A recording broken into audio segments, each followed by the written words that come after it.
Schade, dass Saxophon nicht da gab es damals, sonst hätten wir einige Konzerte von ihm, bin mir sicher, wenn es an irgendeinem Hof zu sehen war oder eben in Leipzig. Aber es war spannend, dass die Instrumenten, wie er das benutzt hat. Die Concerti hat ja für Cembalo geschrieben oder Jahre später mal für Geige, Anton Höhe und so weiter. Und diese Ansatzweise in barocker Musik generell, wie man mit Instrumenten umgegangen ist, spricht mich sehr an mit dem Saxophon, denn das erlaubt mir auch diese Freiheit, von anderen Zeiten was zu nehmen, ein bisschen so mit Zeiten zu reisen.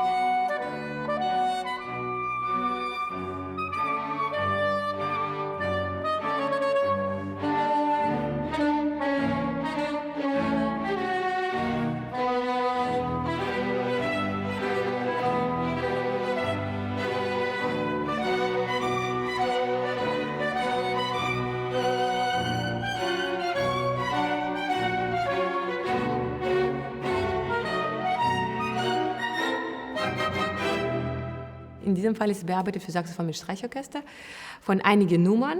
Und diese Idee ist so entstanden, ich war inspiriert, dass Prokofjew vom Saxophon so angetan war. Er hat das immer wieder benutzt und in diesem Ballett von Romeo und Julia gibt es ein Saxophon im Orchester. Ahnt man gar nicht, genau, kennt man nicht, aber viele Liebesszenen, wenn man so hört, ist ein Tenorsaxophon dabei und spielt das liebevoll. Und das hat mich so inspiriert, ich wollte mehr natürlich als diese 3, 4 Zeilen, was man da so als Orchestermusiker spielen darf.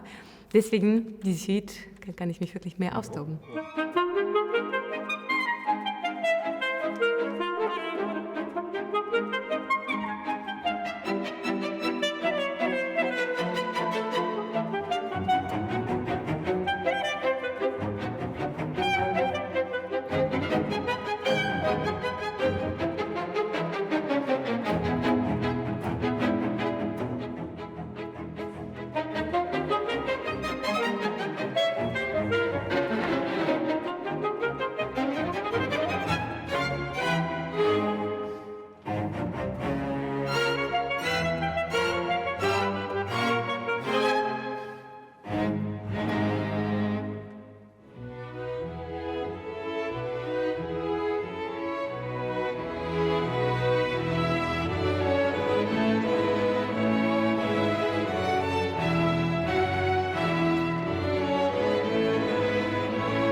Die Seele ist sowieso schwer zu beschreiben, egal welche Nationalität hat die, und die hat ja keine Nationalität.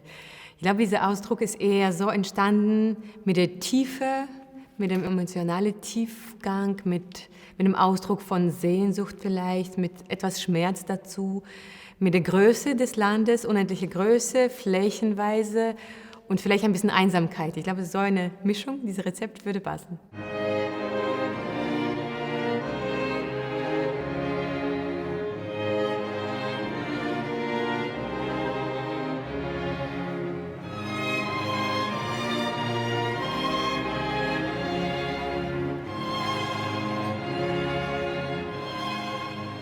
Krim ist sehr, sehr wichtig für mich. Also diese besondere Halbinsel ist natürlich auch Klima geprägt. Also das war für Klima für mich ganz, ganz wichtig. Ich nenne das immer Côte d'Azur.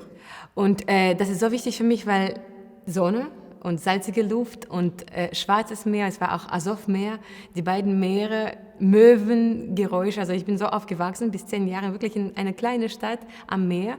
Und ich glaube, diese Ruhe dann trage ich zum Glück weiter und das hat mich schon geprägt.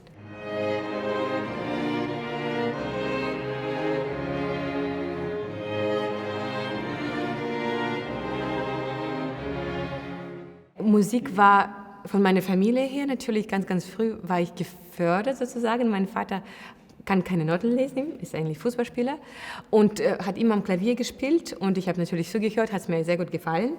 Dann hatte ich ein bisschen so Interesse und Begabung eventuell gezeigt für Klavier. Dann haben sie das unterstützt mit Klavier und dann kam Saxophon dazu, denn mein Vater wollte, es war sein Traum, Saxophon lernen und ich war damals 10 Jahre alt. Dann habe ich probiert und dann war ich hin und weg von dem Gefühl, dass man mit Luft Klänge erzeugen kann, so laut spielen kann. Davor war ich fleißig am Klavier, geübt und einige Wettbewerbe gemacht. Und dann dieser Wechsel war so natürlich für mich. Und zum Glück hatte ich auch sehr, sehr gute Lehrer, muss ich sagen. Auch schon die Klavierlehrerin, Valentina Nikischina. Und vielleicht hat sie mir diese russische Seele schon damals durch die Musik von Klavierrepertoire gezeigt.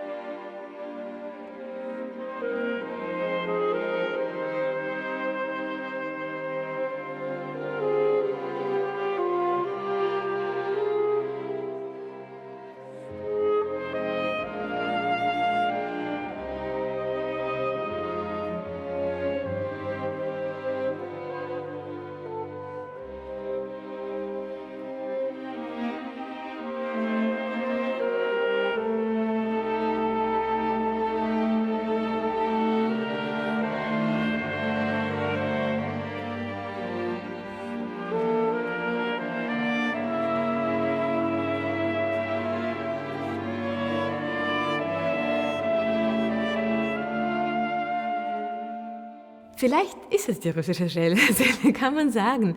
Denn er hat es natürlich komponiert als Vokalise, eine Übung für Gesang ohne Wörter, nur so sich einzuspielen, einzusingen. Aber es gibt auch Versionen für Großorchester von ihm, wo er auch selber dirigiert. Und dieser nostalgische Schmerz, es ist vielleicht keine Drama, keine Tragik, aber Melancholie und vielleicht, ja, Innigkeit. Also ich würde das so beschreiben, es ist so stark da und ich glaube, das gehört schon dazu. Das Stück begleitet mich schon seit meiner Kindheit. Damals in Moskau war ich war 13 Jahre alt, habe dann in Gnesen Schuleunterricht gehabt und dann damals hatten wir einen Ausflug nach Frankreich in Colmar Festival und dann habe ich zum ersten Mal das Stück gespielt und seitdem spielt man das weiter. Ich habe inzwischen Tonart gewechselt, etwas höher, aber natürlich man wächst mit dem Stück und man sammelt die Erinnerungen. Jedes Mal als Musiker, wenn man da was spielt, man bringt eigene Emotionen mit. Und so kann ich auch beobachten, wie ich mit dem Stück wachse oder reifer werde, wer weiß.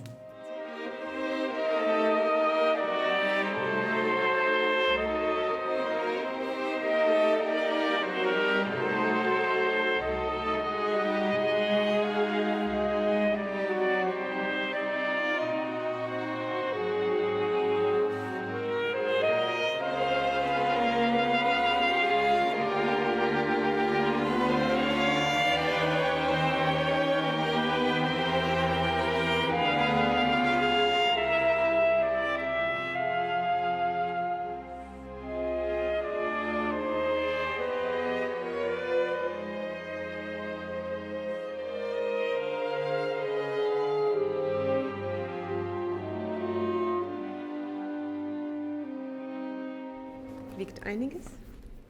Ein Mundstück, S-Bogen, also Kopf, Hals und Korpus. Das hat einige Gründe. Erstens natürlich ein bisschen zu spät erfunden sozusagen, von Antoine-Joseph Sax persönlich, 1846 patentiert in Paris. Und das ist so spät, dass Bach, Mozart nicht mehr lebten, Beethoven sein Orchester etabliert hat und so die Romantiker sind noch da, Schumann, Brahms und so weiter und Opernwelt natürlich auch, aber es dauert ja alles, bis es sich entwickelt, die Traditionen, bis die Instrumente kennenlernen und die Spieler und so weiter, deswegen hat sich da auch verpasst, wir haben leider kein Konzert von Brahms. Haben wir fleißig gesucht in Archiven, nicht gefunden. Und deswegen natürlich, es startet so mit 20. Jahrhundert erst, mit einigen Konzerten von Glazunov, von Ibert, von Debussy und von einigen Franzosen. Aber dann gibt es wieder ein Pech, historisch. Und zwar entartete Kunst und Nazi-Bewegung natürlich. Und das Symbol des Amerika wird genutzt mit dem Schwarzen, mit Judenstern und dem Saxophon.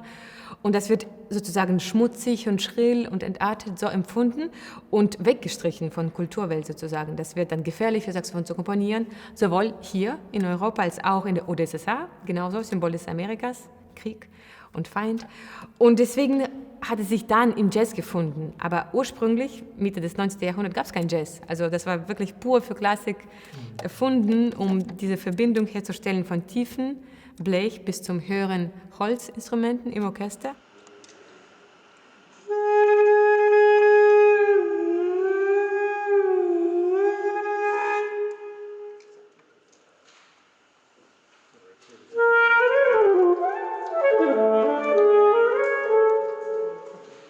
Ich bin jetzt in Hamburg und bin zurzeit in Hamburg an der Jazzabteilung, wo ich Klassik für Jazzleute unterrichte.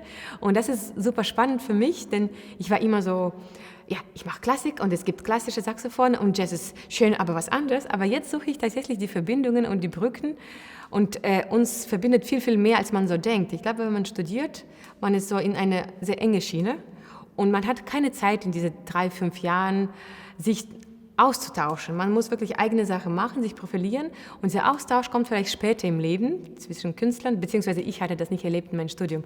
Und jetzt finde ich wirklich das so spannend, mit Jazzmusikern sich auch auszutauschen. Und ich habe einige Projekte, so, wo wir eben Klassik plus Jazz oder nicht mal ohne jegliche Trennungen machen. Und ich glaube, das ist auch ein Weg, den ich später machen werde.